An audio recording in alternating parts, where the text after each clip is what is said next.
about off-season development for your offensive line.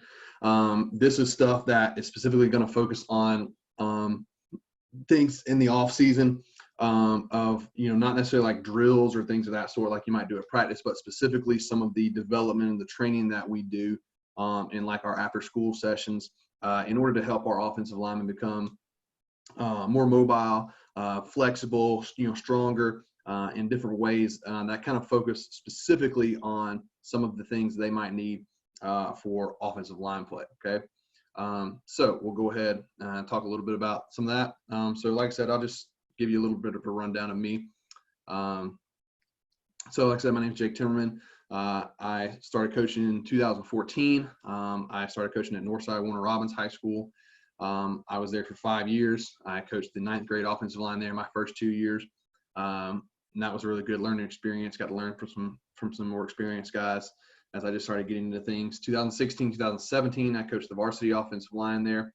And in 2018, I took an opportunity to be the 9th grade coordinator, just, because that is something I'd like to do someday. And so I thought it was a good experience to, get a little feel for calling plays, even if it was only on the 9th grade level. But 2014, my first year there, we won the state championship. So that was a really cool experience. Getting to be a part of that experience. And, so I kind of know what that feels like. So now I'm kind of chasing that constantly. But anyway, after that, I took the offensive line job at Grayson High School. So 2019 was my first year there. We had a really good year, I thought. We went 11-2. Okay. Had a bunch of good kids. I really enjoyed coaching this group that I had this year. A lot of them had not had a lot of varsity experience. So it was good for us to kind of learn and grow together as a group. As far as my influences go, in the stuff we're going to talk about today, I got a lot of this stuff from the guys over at Offensive Line Performance, okay, LaCharles Bentley.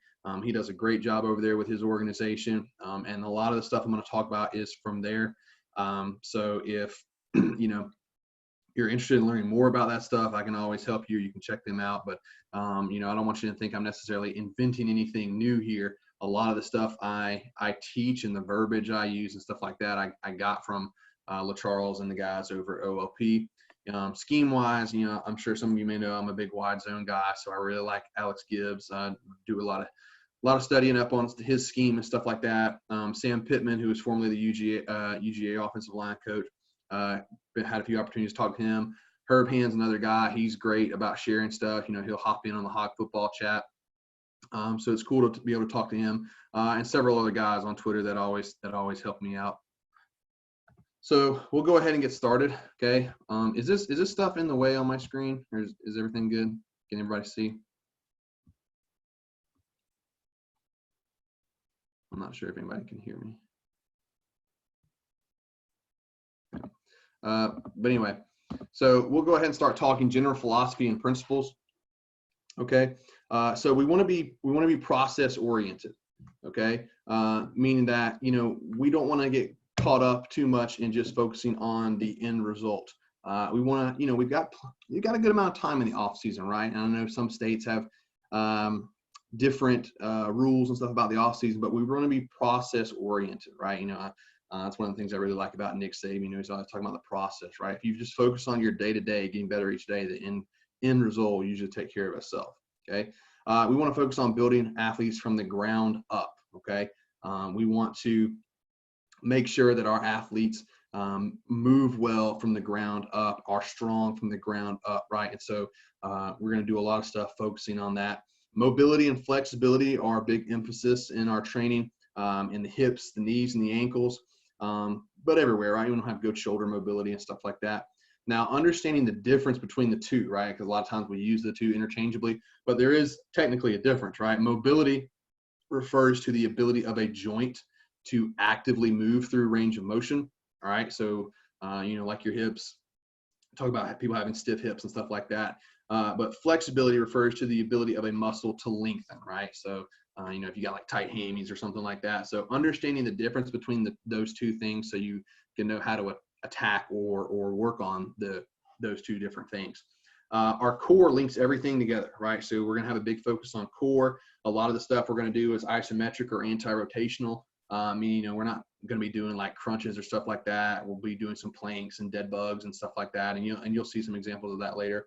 We're going to have an emphasis on unilateral exercises, meaning we're going to put a big emphasis on doing single leg stuff. And a big part of that is because of, as we'll kind of get into later, teaching the drive, catch, and force to the ground principles. We want to be able to apply force through a single leg, right? And then lastly, we want to teach movement from a biomechanics standpoint before moving on to football specific movements, right? Don't be in a rush to get into football stuff on day one, right? Take your time, teach the kids how to move, especially for your younger kids, right?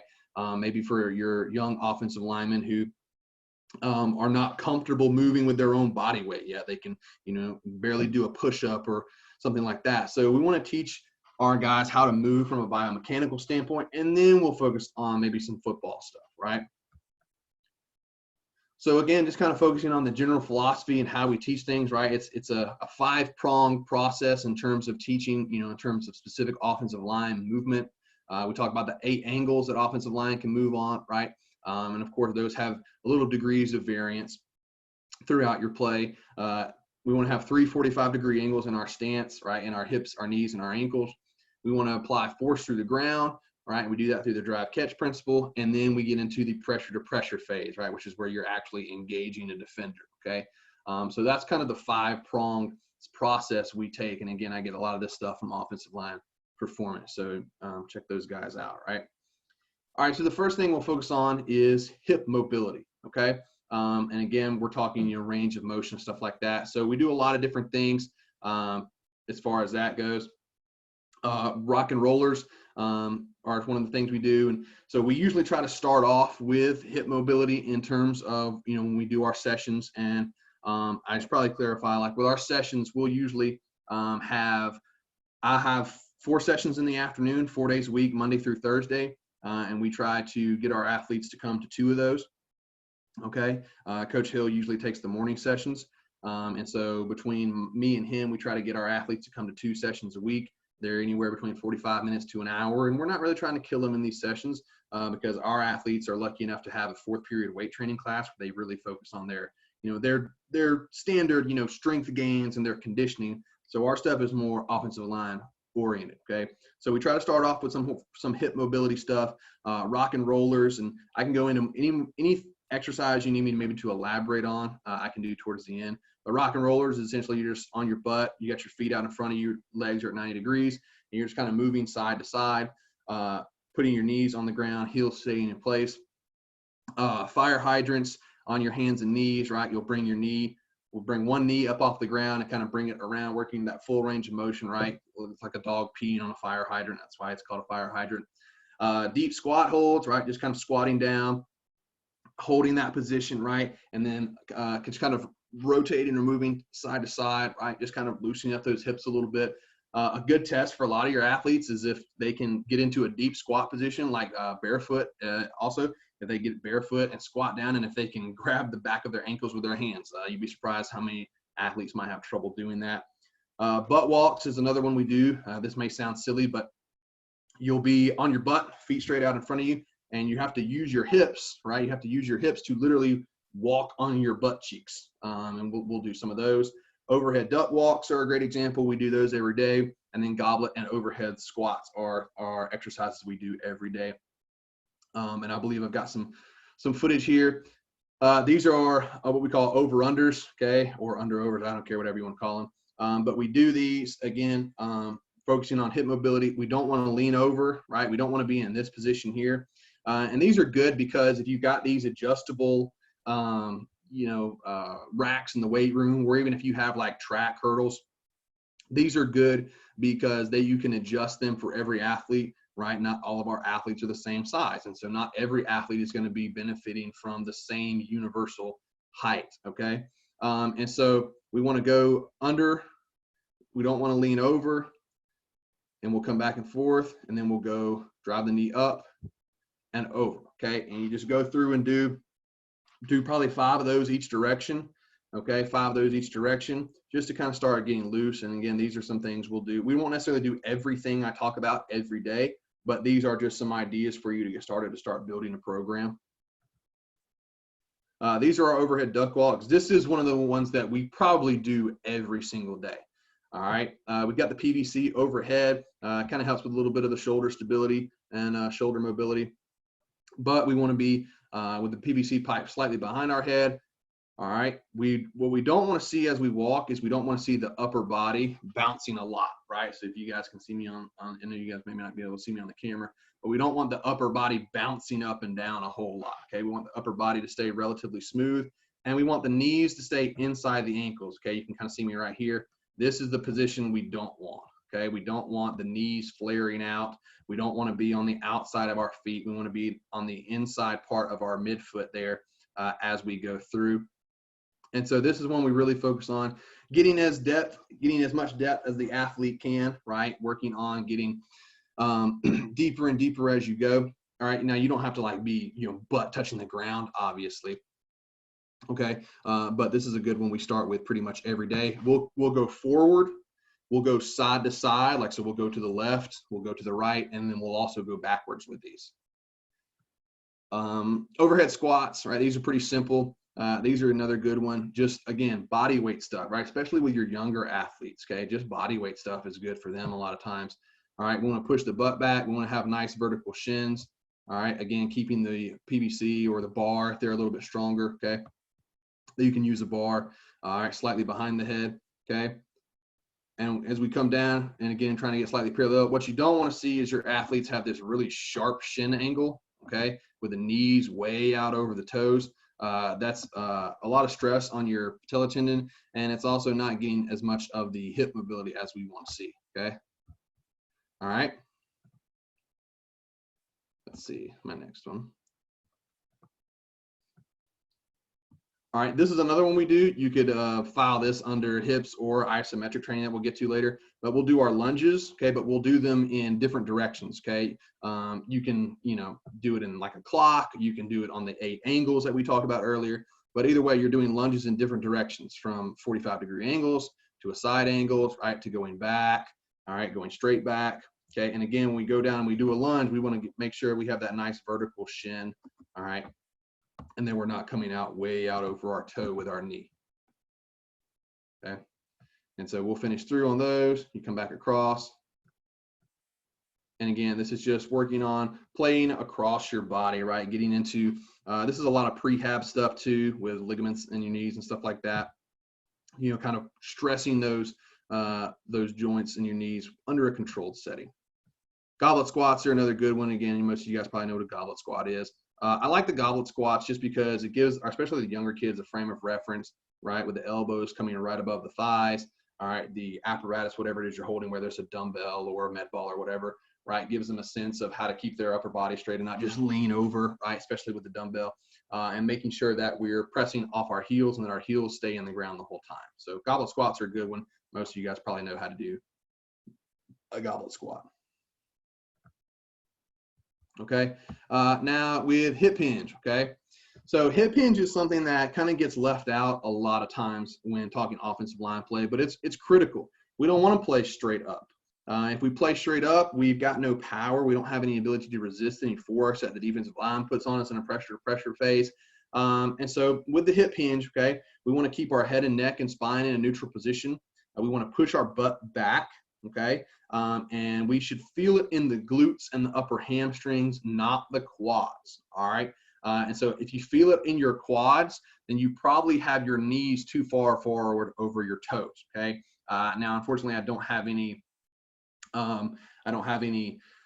video footage of this. As you guys are probably aware, we're sort of locked down right now. So I wasn't able to go out and get any footage of this right now.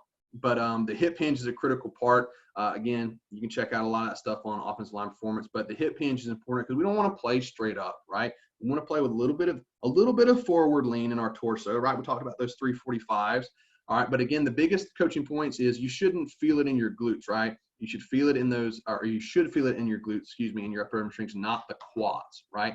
And so a good way to test this is to put a bench, like a weight bench, in front of the athlete's knees, and then also do it behind the athlete's legs, right? So they know that if they're pressing, if they're touching the bench, whether it's in front of them or behind them, all right, that they're probably going too far forward or too far back, okay? And I can talk more about the hip hinge stuff if anybody has any questions later. I just wasn't able to get any video of that with the extenuating circumstances we're dealing with. Okay.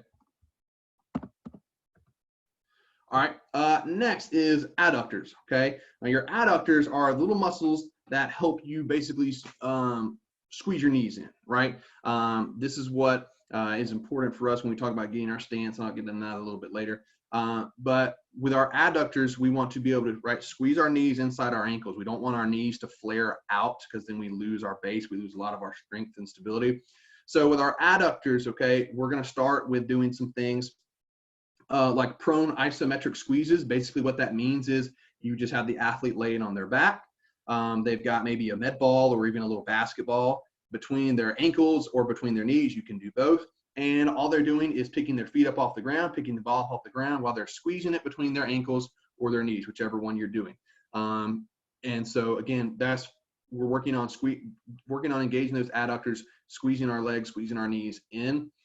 Once they get used to that, feeling what it feels like to engage their adductors, swinging legs with the tension bands, right? Basically just putting a band, some type of resistance band around your foot, and have it where so the band is pulling your foot out, and so you have to pull, right, engage your adductors to swing your leg right across your other foot, okay, across the plane of your body.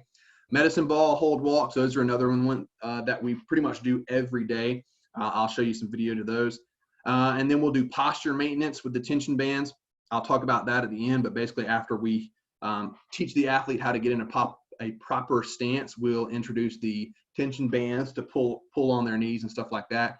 And then lateral lunge slides are another good one as well.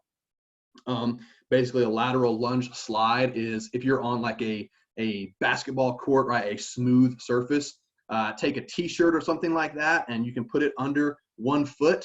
And let's say we have it under our left foot. If we've got the t-shirt under our left foot, we're going to slide, do like a lateral lunge slide to the left. So our left foot is sliding out. And then we have to pull ourselves with our adductors back into that starting position. Okay. All right. So these are the adductor hold walks that I talked about. So these med balls we use here are only about 6 pounds. I know they look kind of big, but they're really light. I'd say 6 to 10 pounds is probably all you need. Okay. The 8-pound ones are probably that sweet zone, but these 6-pound ones were kind of cheap, so we went with those. But these are a great tool for you to use. We've got 3 of them, and I plan on getting some more. But anyway, you take the med ball, you put it between the thighs, right? All right. And again, the purpose of this is to squeeze the knees in. Okay. You've got to squeeze the knees, engage your adductors, right, to apply that force on the ball, because if you don't, it's just going to fall down. Okay. So we're focused on engaging the adductors, right? We're staying on the inside of our feet. Okay. We're staying on the inside of our feet as we walk. Okay. And we'll do these and like we did with the overhead duck walks, we'll do them for about 15 feet. Okay. Forwards, left, right, and backwards. Okay. And we'll do those toward the beginning of every session we have. Okay. And again, if you don't squeeze these knees, okay, that ball is going to fall on the ground. Okay. And they start to figure that out when you start introducing these. All right, Olympic lifts. I'm not going to talk a ton about Olympic lifts because, I mean, that's you could put a whole nother presentation together just talking about Olympic lifts. But I did think I would mention them in here because I think Olympic lifts are important for offensive line athletes, because they teach athletes how to create force, obviously, right? With a snatch or a jerk, obviously you've got to create some force through the ground to be able to pull that weight up. But it's also great for teaching your athletes how to absorb or catch the force, right? You've got to catch the weight, whether it's a clean or a snatch or whatever it is, they've got to catch that, okay? And so they've got to absorb that force, right? Olympic lifts also incorporate your hip hinge that we talked about earlier. So whether it be your clean variations, your pulls, your snatches, with a bar, with a dumbbell, whatever it is, right? You could do a whole session on Olympic lifts. I just thought I'd kind of mention this in here, that those are great. And a lot of the Olympic lifts that our kids get are during their 4th period. So we don't necessarily do a ton of the Olympic lifts in our offensive line sessions specifically, because they do a lot of that stuff in their 4th period. But anyway, those are some things that you could definitely incorporate. And again, the big points here are because they teach the athletes how to create that force, right? They got to really drive through the ground to snatch that weight up, right? But also to absorb it, okay? Whether that be a snatch or a clean or whatever it is, and the hip hinge, okay? And the proper hip hinge. Our core training. So with the core, like I said, a lot of the stuff we focus on is isometric or anti-rotational. So it's static, right? So we'll do plank variations. With the plank variations, you can be, just a regular plank. We probably all know how to do a plank, right? We want to make sure that the butt's not too high or that it's not, the hips aren't sagging, okay? Have the head, neck, and spine in neutral position. With the planks, you can of course do regular, or you can do them on the side. Dead bugs, I've got some film of this stuff in here. Dead bugs, if you don't know what a dead bug is, I'll show you in a second. But a dead bug is you're laying on your back, trying to press your belly button through the ground, right? You got your hands and your feet up in the air, as kind of like the old, like a dead bug, if it's been killed by bug spray or something like that. Bird dogs, okay? Bird dogs, you're on your hands and knees, okay? And you'll alternate, right? So you'll put your left hand up and point it out in front of you, and while the right leg is pointing straight behind you, and then you'll alternate, right? So you bring them back in with the right hand pointing out straight in front of you and the left foot behind you, okay? Pal-off press are good ones. So if you don't know what a pal-off press is, you can look up YouTube footage of it. But a pal-off press is essentially where if you're standing, you've got a cable row or maybe some type of tension band tied to something to the side of you. All right, and you take and you pull the band in front of you, so the band is right. It's trying to pull you to the side, right? That you want to rotate because the band's pulling you that way. But you have to fight that rotation in your core. And a basic pal-off press is you just press it out in front of you. Okay, but with the variations that we do, you can do them from a standing position, static and dynamic. Meaning static is you're sitting there, you're in a static position, you're not moving, you're just fighting that anti-rotational, or you're fighting that rotational force. Dynamic means that you're just going to basically move laterally away from where the cable row is or where the band is tied in, and then you'll come back in, okay? And you just you move right in and out, in and out. You can do that both ways. All right, lunge ISO. I'll talk a little bit about the lunge ISOs that we do a little bit later, okay? But basically, you're in a lunge position with your knee slightly off the ground. And again, you can do those static and dynamic as well. You can do them basically static, or you can do them with a side lunge, okay? All right, and the lateral sets is what I mentioned earlier. And a suitcase hold, okay? A suitcase hold is it's kind of like a farmer's walk. If you guys have ever seen the farmer's walk, the old World's Strongest Man competitions, I used to love watching that stuff when I was younger.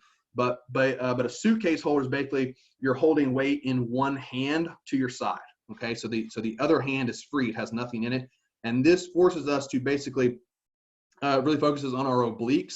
All right. So because if we've got, a 25-pound plate in one hand and nothing in the other hand, we kind of naturally would dip the shoulder that has the weight on it. Right. And so we have to engage our obliques to keep stand nice and tall, keep our shoulders straight across at the top. And then we don't want to overcompensate, okay, and dip the other way. We want to be nice and tall at the top and have our shoulders straight across, okay? And you can do that in left hand, right hand, and then alternate, okay? And you can do those static, or you can do them walking, okay? And again, it's usually best to start, anytime you introduce something, it's usually best to start static. I'm guilty of this sometimes, try to get ahead of myself, but it's usually good to start if you're going to introduce a new exercise, start it from a static position and see how they do from there, okay? So these are some of the planks we do. Again, most of you probably know what a plank is, okay? But we'll do the regular planks, okay? Again, you don't want to see the butt really high up in the air. You don't want to see the hips sinking, okay? So we want to have that spine, that head and neck in a nice neutral position. Hold that, okay? And you can gradually increase the time that they hold it. And then, of course, you'll go to the side as well. The biggest thing with the side lunges that you'll notice is a lot of your athletes, especially your younger athletes, are going to want to push their butt back, right? Their butt is going to be pushing back because that takes a little bit of stress off them. But we want to make sure, again, we have that spine and that head in a nice neutral straight line, okay? And that we're not poking the butt back. And don't let them, they'll also try to take this offhand and try to like lean on it. All right, put it on the ground. Make them keep it on their side or up in the air, okay?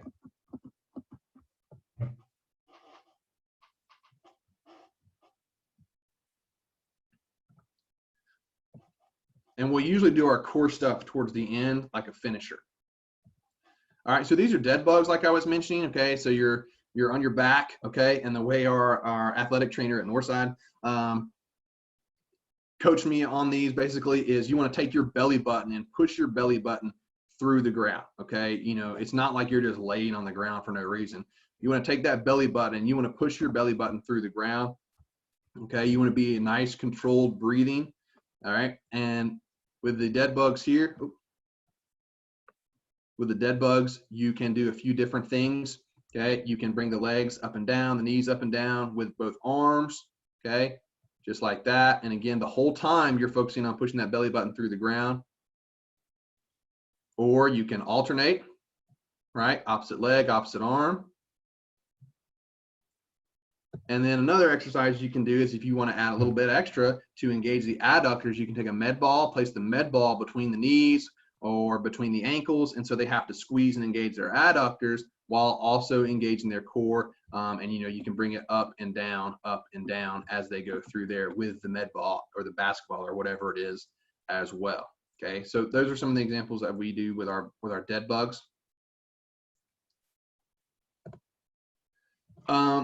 Isometric training. Okay, this is kind of, I guess I don't know if you want to call it the meat and potatoes of what we do, because we kind of do a lot of different things, but we really focus on our isometric training again, which is a lot of single leg stuff. Okay, you would be very surprised to take some of your athletes and, you know, that may squat 400 pounds or whatever in a regular back squat, but have trouble doing single leg exercises, whether that's a balance issue or a stabilization issue or whatever it is. And so we focus a lot on single leg workouts. Okay. So lunge iso holds, lunge iso pumps are really good. These are some things to do at the beginning of a workout to get the muscles primed. And I'll show you some video of those in a second, but essentially a lunge iso hold or a lunge iso hold is you'll be in a lunge position, knee on the ground. You'll pick yourself a few inches up off the ground, hold the position, and then go back down. Then you'll pick yourself up, hold the position for about 5 seconds, and then come back down. And a pump is pretty much the same thing, except you're not holding it at the top. You're just pumping up, down, okay? And again, those are great warm-ups to start with to get our muscles primed and ready to go. Lunges, we talked about a variety of lunges, okay? Forwards, backwards, the 8 angles, okay? You can incorporate the suitcase hold with the lunges if you want. You can do overhead. You can do PVC on the back, which is what we like to start with. Single leg bounds, lateral, angled using the med ball. I got footage of a lot of this stuff, so I'll kind of talk about them more in depth when we get to the video. Single leg pistol squats, you can use standing on a box, or you can use TRX straps for assistance. Single leg stand-ups, single leg step-ups, a ton of different variation you can do with your step-ups, right? Having a weight over the head, you can do the suitcase hold, have them hold a med ball in front of their chest. Lateral crossover step-ups are an example we'll show. Single leg squats, okay? With like your foot behind you, okay? So the difference in like a pistol squat and a single leg squat. Pistol squat, your off leg is going to be in front of you, and a single leg squat, your off leg is going to be behind you, okay? Maybe resting on, you know, a box or a bar or something like that. Single leg box jumps, front and lateral, and single leg step offs, okay? So we also work on absorbing or catching force just as much as we work applying force, okay?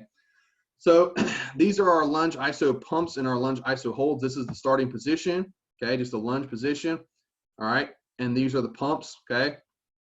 Just coming up and down, all right? And the only difference between a lunge iso pump and a lunge iso hold is for a hold, when you get to this position, as the name implies, you will hold it for about 5 seconds or so, okay? And you'll do both legs, obviously, okay? So again, those are great to start an exercise, start a session with, really get those muscles primed.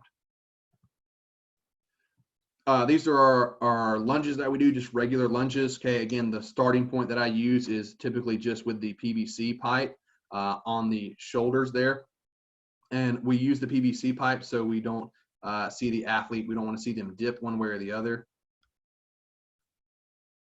Okay, so again, kind of like I show here, we don't want to see the athlete dip.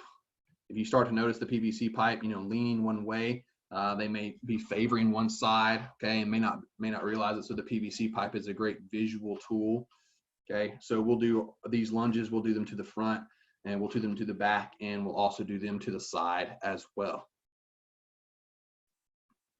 Want to make sure when you do your lunges that your athlete isn't coming out over their toes. Okay, again, we don't want to have a nice vertical shin. We don't want this really sharp shin angle. Okay, what we don't want is the chest coming way out over the toes and stuff like that in an unsafe position. Okay, so these are our pistol squats. Okay, and again, we want to take the leg, and especially for beginner athletes, right? They can just kind of have their leg right beside them, and all they're doing is going and touching the heel to the ground. Okay, just touching the heel to the ground. This is a very basic, very beginner level exercise, at least in the video that you're seeing. Now, obviously, the more advanced you can get, the higher of a box you can get, and the more out in front of them they can put their leg. But this is like the beginner variation right here, just on a very low box, foot hanging just kind of right beside you, and just going up and down, working on the single leg strength. These are single leg stand-ups. Okay, I started doing these actually for my throwers when I was coaching track a few years ago. All right, now with the single leg stand-ups, what you'll notice is a lot of times the athletes, okay, are going to want to jerk themselves up. Okay, so you'll kind of see like I show here, they'll want to jerk themselves up with their upper body. Okay, but really make sure that upper body stays nice and quiet, and they're coming up and down on that single leg, trying to keep that off leg off the ground the whole time. And again, the more capable your athletes, the lower the box they can probably get, or if they're taller or shorter, right? You know, everything it means to be able to accommodate to a different size of our athletes. Not all of us have 6'5" guys, and some of us have 5'8" guys. So just take that into consideration.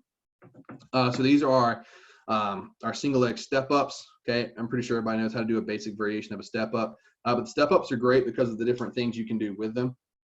All right, again, you can have the weight overhead.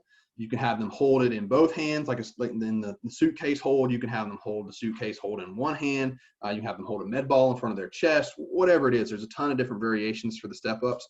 And then we will also do lateral crossover step ups. So again, you see we do a lot of stuff where we're crossing over, right? And again, a lot of this stuff is prehab, building that stability in our joints and stuff like that. We're going to cross over as we step up, bring the knee up, come back down, and then we'll cross over again as we step up. Okay, and of course you'll do those both directions. And again, if anybody has any questions about this stuff, I'll be more than happy to talk about them at the end. Just want to make sure I have time to get everything in. So these are our single leg step offs. Again, a big focus here is just absorbing force, right? Being able to absorb force or catch. You can do these front, back, and side to side, both legs. And again, I'm not jumping off here. It's literally just stepping off, absorbing that force, getting the athlete used to feeling to absorbing their own body weight, catching their body weight. Here's the side example. Just kind of step off to the side.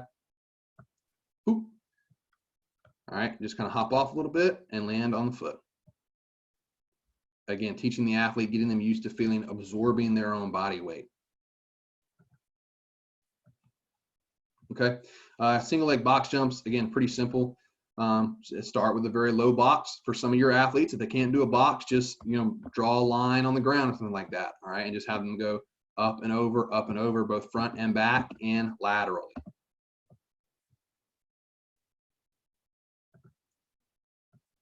These are our single leg bounds. These are great because this incorporates driving and catching all in one movement, okay, as they go back and forth, developing a rhythm. All right, the biggest thing you'll probably notice, two things here when you first start doing these, is one, your athletes will probably land on the outside of their foot, okay, and this is dangerous for a couple of reasons. One, because if we land on the outside of our foot, we're not in the best position to apply force to go back the other way. And it's also a dangerous position because we can easily roll an ankle, okay? So we want to make sure the athlete's landing on the inside of their foot, all right, that the knees stay inside the ankles the whole time, okay? And then the other thing you'll notice with your athletes is their upper body will start to tip, okay? You'll notice that their upper body keeps going, okay?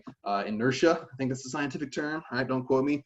But your lower body is stopping, but there's nothing really stopping your upper body. And so you have to engage your core. You have to engage the core to keep the belly button right, between the knees. That was a terribly drawn straight line, but you want to keep the belly button between the knees as you go through. And then for these, you can also, once your athletes kind of get used to these, you can have them doing with the med ball too, right? The 6 to 8 pound med ball, have them hold it in front of their chest, okay, a little bit out in front of the body. And again, that just adds a little bit extra stress to the exercise. So they really have to engage that core, because now there's a little more weight that they have to control with their upper body. So these are great. I really like these. We'll do these laterally, and we'll also do them at an angle, okay? And we'll go front and back at an angle. And you're not trying to like go super fast or anything. Just have a nice little rhythm. Again, driving and catching off the inside of the foot, knees stay inside the ankles, keeping the upper body nice and quiet. And I have audio with these, but I don't think people can hear it over when I play it through my laptop speakers. So, okay. So once we have done all of that, right, maybe for a couple of weeks or so, then we will start introducing the stance, okay? Take a sip of my water there. Like I said, you don't have to be in a hurry, okay? Take time, get your athletes comfortable with driving off of one foot, right, of balancing on a foot, right? Take some time to strengthen their core up a little bit. But then we start to get into teaching the stance, okay? And there is a process that we go through when we teach our stance, okay? And again, a stance is not the same thing for everybody, okay? And so when we start talking about stance, we want to find stability in our width and strength in our stagger. And what I mean by that is, if this is going to be different for every athlete, okay? I know a lot of people have heard of, you know, put your feet shoulder width apart and then put your heel to toe relationship. Well, that doesn't work for everybody, right? That doesn't work for me. That's not a comfortable stance for me. I like to have my feet a little bit further back than heel to toe. So don't try to put your athletes into a cookie cutter stance, like saying shoulder width or heel to toe, okay? Because it may not work for everybody. That may have been how you were taught. It was how I was taught, but that doesn't necessarily mean it's the best way for your athletes, okay? So we want to find stability in width and strength in our stagger. So what I mean by stability in the width is have your athlete widen their feet out until they feel stable enough that they can resist some pressure from side to side, okay? And a lot of times this is going to mean your feet are actually slightly outside of your shoulders, right? Because your shoulders are usually the widest part of your body. And so you want to have a base slightly outside of that part of your body, right? So if you can go up to your athlete and they've got their feet spread apart and you can lean on them from the side and they don't move, they can resist it just standing there, then they've probably got a good base. If you lean on them or kind of press on them from the side and they start to tip over, they probably don't have a wide enough base. All right, then strength in the stagger, okay? So once we found our good base or our good width, then we can drop our foot back in our stagger. And again, that is going to be different for your different athletes, okay? The same stagger is not going to be the same for your 6'5" lineman as it is for your 5'9" lineman. It's just not. And so they've got to find that position where they feel comfortable, okay? So now you should be able to apply force from the front and the back, and now with the proper stagger, they should be able to resist pressure from the front and the back, okay? So we find stability in our width. Once we find that stability, once we find out how wide our feet should be, we're going to take our outside leg and we're going to drop it straight back. We're not changing our width. We're going to drop it straight back until we find that position of strength where they feel like they can resist pressure from the front and the back. As we're doing this, we want to maintain 50-50 weight distribution, okay? I know a lot of people who grew up, you know, with 60-40 or 70-30 weight distribution, whatever that means, okay? I don't know what 70% of my weight distribution on a leg feels like, okay? And I've been doing this for a good number of years, okay? And so I doubt some 14-year-old freshman knows how to put 70% of his weight on his leg. And besides, we want to be able to go in all directions, okay? We want to go in all directions. So we want to be nice and balanced in our stance and be nice and comfortable so we can go in any of our 8 angles, okay? And if we have 70% of our weight on one foot, it's going to be hard for us to move in different angles, okay? So now that we have found stability in our width, we found strength in our stagger, we're going to take our outside toe and we're going to turn it slightly out, okay?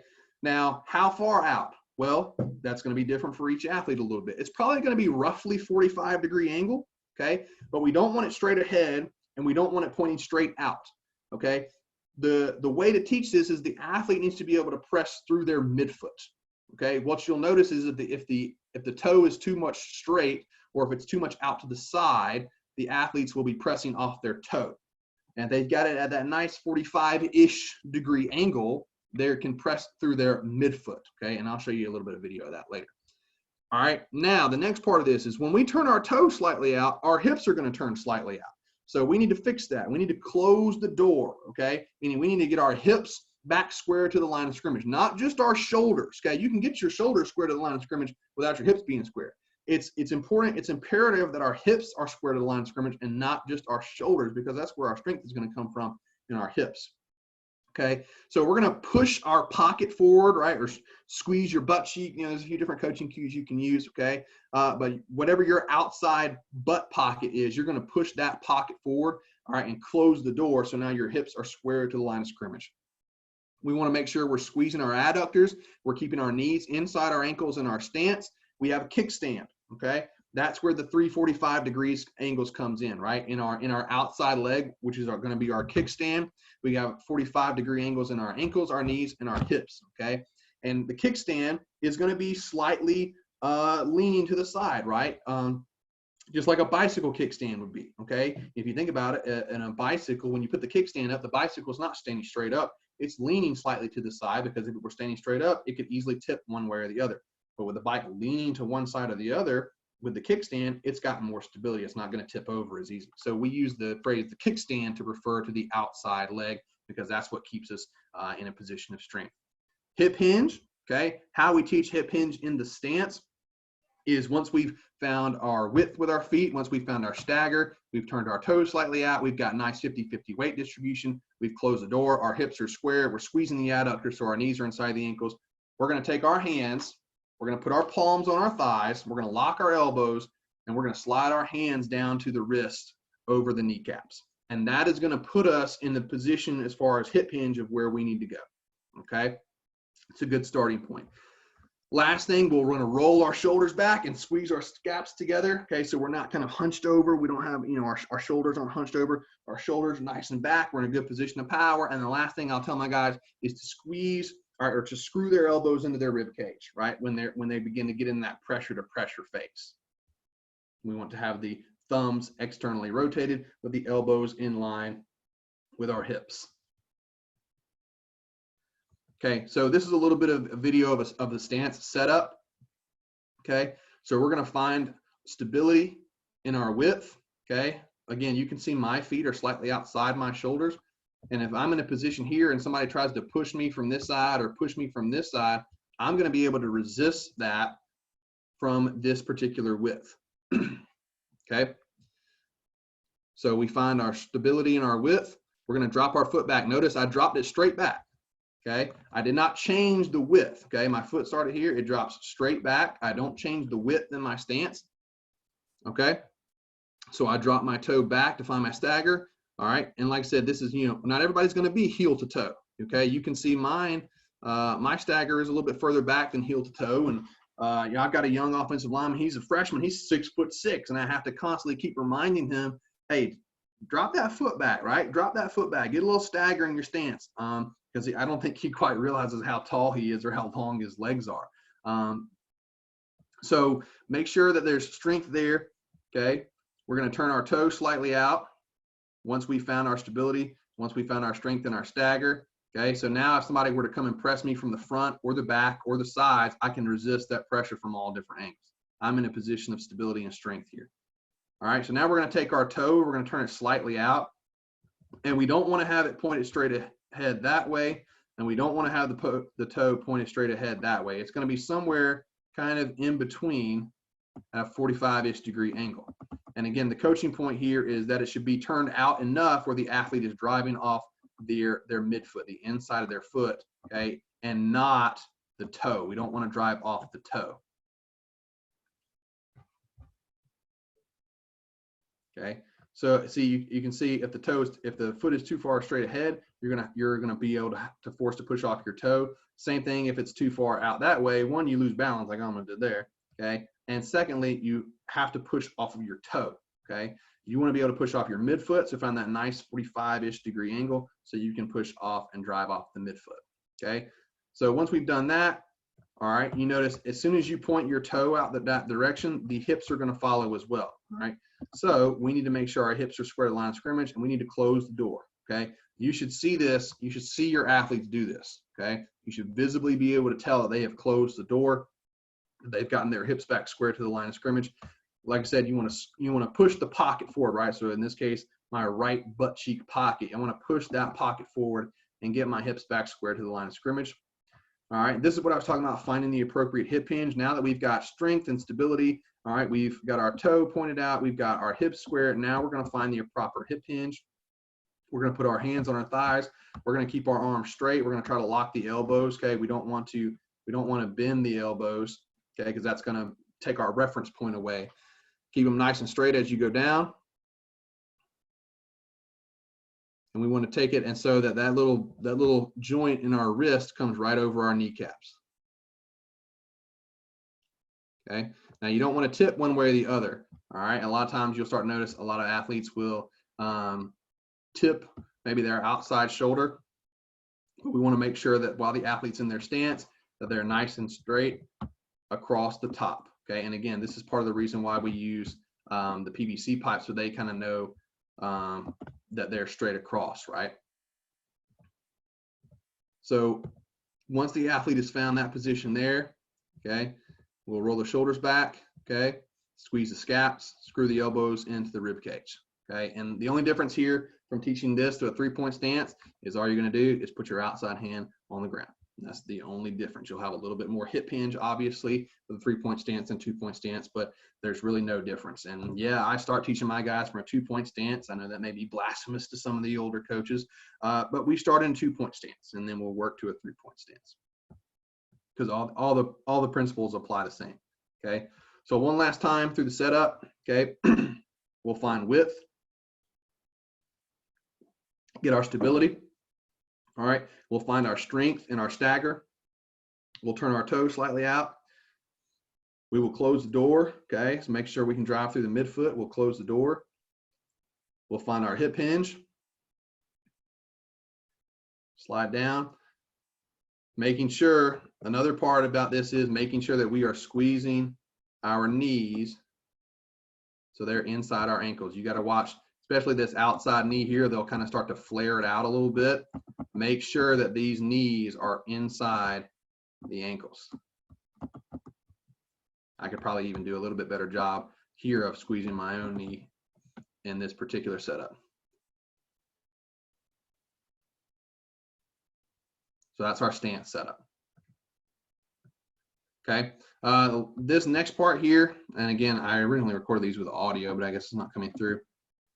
Okay, is talking about how we will work some of the different posture maintenance that we do. So once we have gone through the process of teaching the athletes how to get an appropriate stance, okay, what we'll do is we'll have them get in a stance, and we'll have the tension bands, right? I mean, you guys are probably familiar with them, like the little rubber resistance bands or whatever.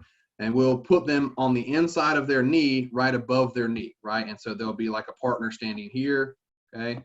My wonderful stick figures. All right, and the partner is pulling the bands, okay? So the athlete has to engage their adductors to be able to squeeze their knee in to resist the tension pulling their knee out that way, okay? And if you're not trying to kill them or anything, it's not, you're not trying to pull them down or anything. It's just a little bit of tension, so they have to engage the adductors and squeeze the knee in to resist the knee flaring out with the bands, okay? You can do one leg at a time, and once they start to feel comfortable with that, you can do both legs at the time, all right? And then once they're more comfortable with that, another part you can introduce, all right, is having the athlete hold the med ball out in front of them, okay? And so they'll be in this position here. They'll have the med ball in their hands, okay, as they're in their stance. And again, you can have the resistance bands pulling as well while they're doing this, or you can start off this with just normal. But the athlete is holding the med ball, and you as a coach or a partner, okay, is pressing, slapping the med ball a little bit. Again, not trying to like knock it out of their hands per se. You're not trying to prove how hard you can hit a med ball, but you're applying enough force where they have to engage their core, or they have to have good posture in order to maintain and not move, right? They're trying to resist any force or any pressure that you apply to them, okay? And so that we don't want that when you hit that med ball, we don't want it moving, all different directions or whatever. They ought to be in a good enough posture stance and have enough core strength where they can resist that. And again, you don't have to be in a hurry to get to this stuff right here, right? Focus on doing some of the stuff we talked about earlier for a couple of weeks before you progress into some of these things. But those are some of the things we do with posture maintenance, right? Having them get in a stance, okay? And then just giving them different elements of pressure, okay? So they really are forced to engage in holding that posture maintenance. And we'll do the same thing when they go like for a pass set. I'll have them be in like a 2-point stance holding the ball, and they'll take a pass set, all right? And they'll take one set and I'll slap the ball, okay? And then they'll take another one and I'll slap the ball, right? Moving with them as they set so that they are having to maintain proper posture while in their pass set, okay? So those are great things to do with posture maintenance. And again, we want to focus as they're holding the med ball, okay? We want to make sure that they're not, letting their knees flare out, okay, that they're not moving from side to side. And we want to make sure that the elbows are screwed into the rib cage the whole time. Last thing here is the drive catch, okay? And the drive catch is the foundation of our offensive line movement, okay? We are applying force through the ground. We want to push the ground away from us, down and away, okay? If we just push down, we're going to go straight up, right? That's how you do a vertical jump. We want to push down and away. We want to drive through the midfoot. The most common mistake you'll see for a lot of the athletes is they're pushing off their toe and not their midfoot. One thing that kind of gets overlooked sometimes is actually teaching the athletes how to catch themselves, teaching the catch part of it. And so I've got some video in a second here, but when you're teaching the catch, right, the coaching point I like to use is like you're splashing a puddle of water on somebody, right, if they're standing beside you. So you don't want to splash, you don't want to push your foot, you don't want to press your foot straight down in the puddle, because if you do that, the water is going to come straight up on you. So you want to press kind of out or down and away so the water splashes on the person standing next to you. Again, we want to land on the inside of the foot. If we land on the outside of the foot, this can lead to rolling ankles. It also means we can't really apply force to go back the other direction. And as we drive catch, we want to maintain that 50-50 weight distribution so we can change directions when we need to. You can start from a knee. You can either incorporate a med ball, right, starting from the knee on the med ball, or you can start from the knee on the ground. And we'll work our drive catch in all of the 8 angles, okay? So here's what I mean with the drive catch from the knee, okay? So we'll be, here's talking about the catch, or the catch, right? So when I talk about splashing, okay, like there's a puddle of water right here, okay? There's a puddle of water down here. I don't want to splash straight down because the water's going to come up and get me wet. I want to making sure that I'm splashing down and away, okay? Out and away. And I'm landing on the inside of my foot, right? So make sure you're not just glossing over that. Teach the athletes what it feels like to catch themselves. Another way to do that is to just have the athlete stand on one foot and just push them to the other side, right? So if they're standing on their left foot, you push them on the left shoulder, so they have to come down and catch themselves with their right foot, okay? Just getting them used to that. So once we go, and again, this is kind of like boom. So you're here, and you push them from this direction, and so they have to catch themselves on the inside of their foot, making sure their knee's not flaring out. Okay, and the last thing here is going from the knee. We want to make sure that we have a nice vertical shin. We want to make sure that the knee is slightly inside the ankle. We want to make sure that we're not pushing off the toe. All right, don't push off the toe. Make sure you're pushing off the midfoot. The other part is a lot of your younger athletes, if they don't have enough of that single leg strength we talk about, they'll try to pull themselves up or jerk themselves up with their upper body. We want to have a nice quiet upper body. Those are the 2 most common mistakes you'll see, is the athletes trying to jerk themselves up or trying to push off their toe. Okay, so as we go through with the drive catch from the knee, again, you can start from the floor, or you can start with the down knee on a med ball, whatever your athletes maybe feel more comfortable with. Okay, we want to be able to drive off our midfoot. We want to have the knee slightly inside the ankle. And we want to, again, land and come to a nice, stable position. And again, one of the things you'll notice is a lot of times you'll notice the athletes, their core, or their torso, I should say, either a lot of times will either keep going, or in many cases as well, the torso will actually lag behind, right? So they'll land and their foot lands, and then like a half a second later, their upper body catches up with Okay, so that's why it's so important we train that core so that our upper body moves with us and it doesn't, roll over, or that we're not lagging behind either. Okay, and so we'll do our pass sets from the knee. We'll do our run blocks from the knee, on the different angles. This little diagram I created just to kind of show you some examples, right? So we'll work on our run blocking against a tight shade, against a wide shade, maybe a reach block, working different angles with cones as landmarks, right? And what I tell them is to get their hips on that angle, right? To get their hips on those angles. And we'll do the same thing for our pass sets, right? Maybe a head up guy, tight shade, wide, or even like ridiculously really wide.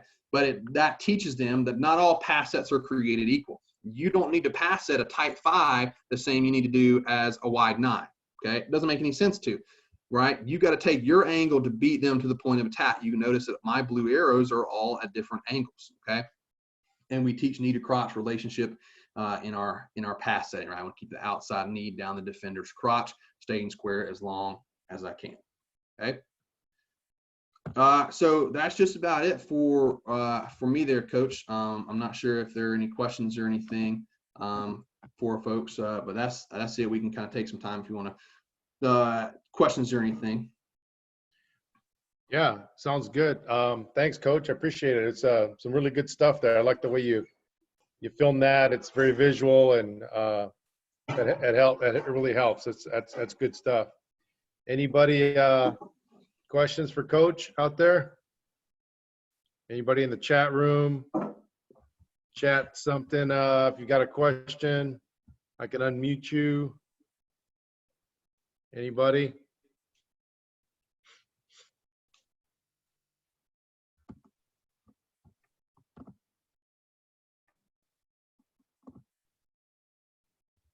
No? Okay. All right. Really good or really bad, so hopefully really good. No, I thought it was really good. I think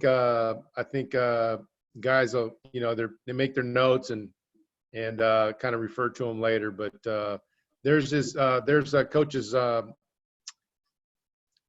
contact information there, guys. If you want to reach out, I'm sure he'll make himself available.